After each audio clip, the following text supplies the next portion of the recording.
السلام علیکم معزز طلباء کرام، آپ سب کیسے ہیں؟ آج ہم تفسیر بیضاوی کے سبق نمبر 272 کو پڑھیں گے۔ آج کے ہمارے سبق کا عنوان ہے آیت کی حکمت۔ آج کے ہمارے سبق میں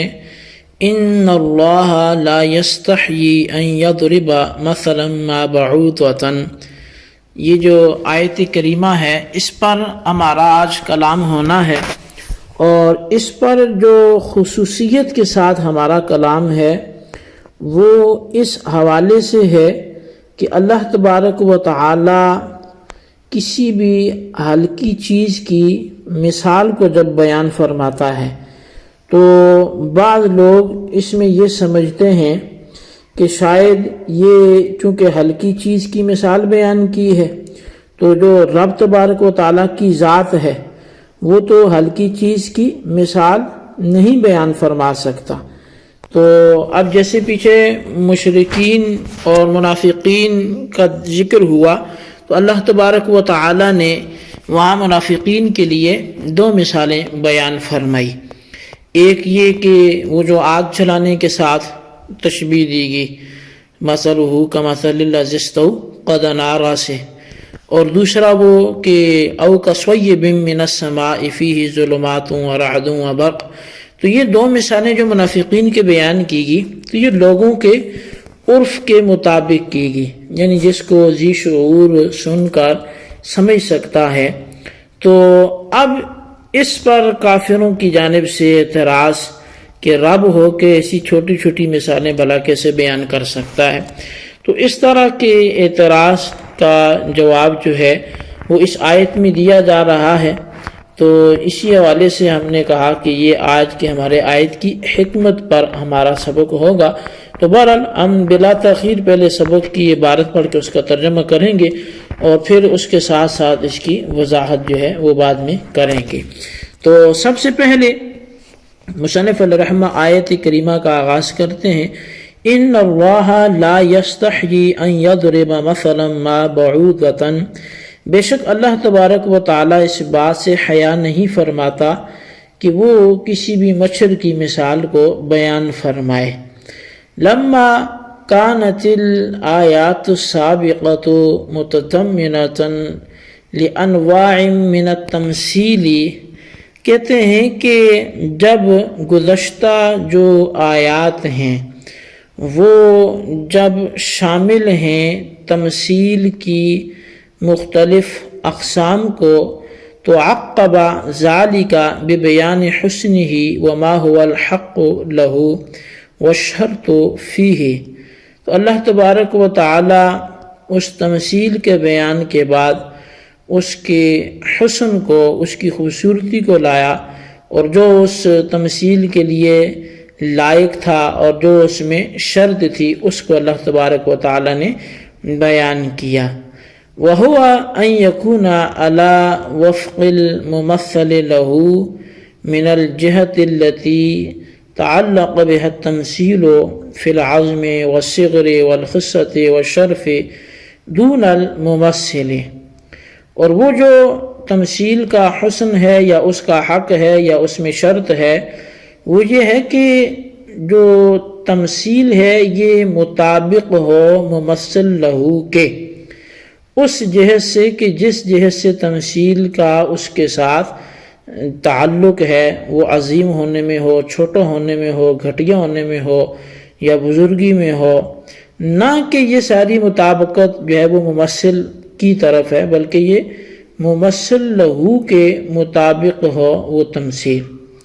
فإن التمثيل إنما يصار إليه لكشف المعنى الممثل له، تو محض جو تمثیل جو ہے وہ لائی جاتی ہے وہ تو ممثل لہو کے معنی کے انکشاف کے لیے لائی جاتی ہے، ورفع الحجاب عنہ، اور اس پر سے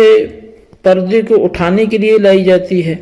وَإِبْرَازُهُ فِي صُورَةِ الْمُشَاهَدِ الْمَحْسُوسِ لِيُسَاعِدَ فِيهِ الْوَهْمُ الْعَقْلَ، اور اس کو ایسی محسوس اور مشاہدہ صورت میں ظاہر کرنے کے لیے لائی جاتی ہے تاکہ جو وہم ہے وہ عقل کے مطابق ہو جائے، وَيُصَالِحُهُ عَلَيْهِ، اور اس معاملے میں وہ عقل کے پاس صلح کر لے۔ فرمایا کہ فَإِنَّ الْمَعْنَى الصَّرْفُ إِنَّمَا يُدْرِكُ الْعَقْلُ مَعَ مُنَازَعَةٍ مِنَ الْوَهْمِ لِأَنَّ مِن طَبْعِهِ الْمَيْلِ إِلَى الْحِسِّ وَحُبِّ الْمُحَاكَاةِ۔ تو فرمایا کہ پس مفہوم خالص کا ادراک صرف عقل کرتی ہے، اور وہم کا اس سے وہ جھگڑا رہتا ہے، کیونکہ محسوس کی رغبت اور تشبیہ کی چاہت یہ وہم کی فطرت ہے۔ اور یہاں تک ہم عبارت کی پہلے وضاحت کر لیتے ہیں، اس کے بعد پھر مزید آگے وقت ملا تو وضاحت و عبارت کے ساتھ بڑھیں گے۔ یہاں پہ سب سے جو بنیادی بات ہے وہ یہی ہے کہ اصل میں اللہ تبارک و تعالی نے جو منافقین کی مثالیں بیان فرمائی اور ان کا وہ راز اللہ تبارک و تعالی نے کھول دیا کہ ان کی مثال تو اب ایسے ہے کہ جیسے وہ جس نے آگ جلائی اور جب آگ روشنی دینے لگی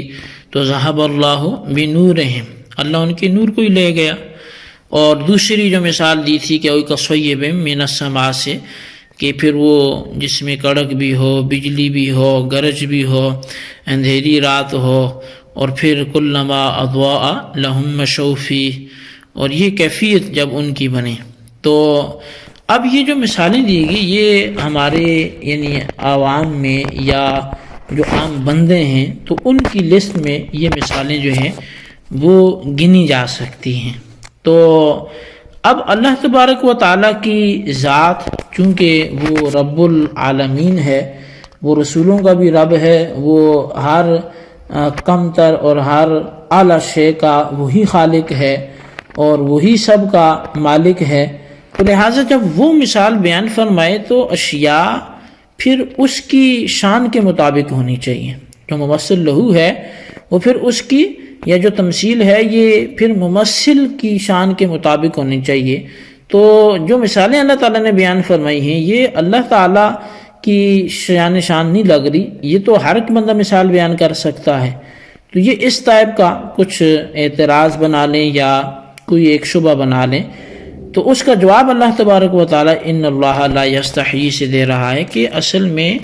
مثال میں یہ تو نہیں دیکھا جاتا کہ مثال دے کون رہا ہے، بلکہ یہ دیکھا جاتا ہے کہ جو تمثیل بیان کی جا رہی ہے یا جسے تشبیہ دی جا رہی ہے مشبہ بہی سے اسے کوئی مناسبت بھی ہے یا نہیں۔ تو لہٰذا جو اصل دیکھنے والی بات ہے وہ یہ ہے کہ ممثل تو اگرچہ اللہ کی ذات ہے، لیکن یہ دیکھیں کہ تمثیل اور ممثل لہو میں کوئی مطابقت ہے یا نہیں۔ اگر ان دو میں مطابقت ہے پھر تو کوئی حرج ہی نہیں، پھر تو کوئی مسئلہ ہی نہیں، پھر تو اللہ تبارک و تعالی نے جو مثال بیان فرمائی ہے اس کا مقصد حل ہو گیا۔ اصل میں جو تمثیل بیان کی جاتی ہے فإن التمثیل انما یشار الیہ لکشف المعانی، ممثل لہو سے بیان فرمایا کہ تمثیل لانے کا جو مقصد ہوتا ہے وہ ممثل لہو کے معنی کو وضاحت سے بیان کرنا ہوتا ہے۔ اس کا مقصد ممثل کی شان اس کو ظاہر کرنا مقصود نہیں ہوتا، وہ تو ممثل لہو کے اندر جو ایک تشبیہ کی وجہ سے یا اس کے اندر پیچیدگی ہوتی ہے تو اس کو وہ ظاہر کیا جاتا ہے، اور اس غائب کو جو محسوس نہیں کیا جا سکتا تھا، صرف وہمی تھا، اس کو محسوس کی صورت میں ظاہر کیا جاتا ہے تاکہ وہم جو ہے وہ عقل سے صلح کر لے اور اس کی مطابقت کر لے۔ تو بہرحال یہاں پر جو بات کرنے کا مقصد یہ ہے کہ اللہ تبارک و تعالی نے اگر مثال بیان فرمائی ہے تو وہ اس لیے بیان فرمائی کہ تاکہ منافقین اس کو سمجھیں، اور مثال سے مقصد جو ہے وہ اس کا افہام اور تفہیم ہوتی ہے، اس کا مقصد ممثل کی شان بیان ہونا مقصود نہیں ہوتا۔ تو لہٰذا جو مقصود تھا اس پر یہ مثال بالکل واضح ہے، اور جو مقصود نہیں اگر آپ کو اس کے خلاف بھی لگتی ہے تو اس میں کوئی حرج نہیں ہے۔ یہی آج کے ہمارے سبق کی جو ہے وہ وضاحت ہے، اس کو اچھی طرح آپ محفوظ رکھیں۔ آئندہ انشاءاللہ اگلا سبق ہم پڑھیں گے۔